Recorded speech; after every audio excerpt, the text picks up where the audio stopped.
When I tell strangers that I do virtual training for a living, I often hear things like, virtual training will never be as good as the classroom, or people just can't stare at the screen for that long, or how could it ever be as engaging?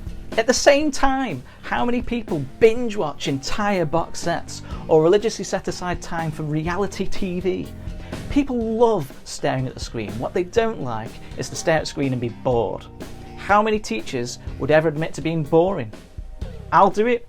I could be pretty boring, but the main point is this: neither face-to-face training or online training is better. They're just different. So when you bring people into the classroom, it can be as boring as you like because they're your prisoners until the lesson's over. But when you're teaching online, you're forced to up your game in case your audience decides to tune out. This doesn't mean you have to do any extra work. This simply means that you have to deliver what you promised to do in the classroom originally. That's give your class an enriching and fulfilling learning experience. We may have to reframe a few things to get the most out of training online, but that's something we can easily pick up. So let's have it. 4 nice easy rules to remote training. Number 1, relax into it. In virtual training, you're not the centre of anyone's attention. You're just a voice who's guiding them along whilst the class learns. Don't feel that you need to perform, and don't worry about the lack of feedback or visual cues. Instead, present your ideas visually, say what you need to say simply and step by step. Number 2, if you feel the need to say, do you know what I mean, as I do, ask a simple yes-no question and use a rapid feedback mechanism to get a response, such as on Zoom clicking the thumbs up for yes or the wave for no.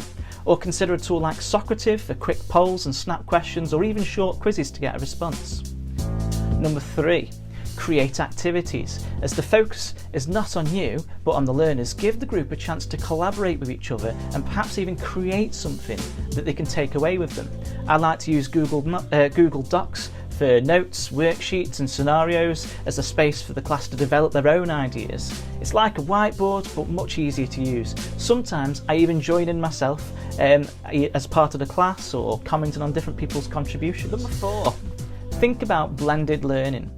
For those who aren't fully sure what I mean by that, take the basics of your lesson, any key principles, facts, or any other, for lack of a better word, boring ideas, and put them into some kind of learning pack, a video, pre-reading, e-learning, that type of thing, something that your class can do as preparation before the lesson. There's a temptation to write out the entire lesson like this, but that might get too heavy. Keep it short and sweet so that you can spend your live lesson teaching the inspirational and practical parts that people enjoy, rather than the nitty-gritty facts and figures. You can always do a project or more e-learning after the lesson if you wanted to as well. Imagine your next lesson now.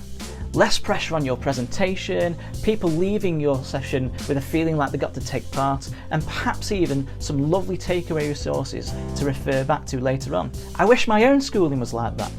Why not try out one of these tools next time you're teaching and let me know how you get on. Thanks for watching.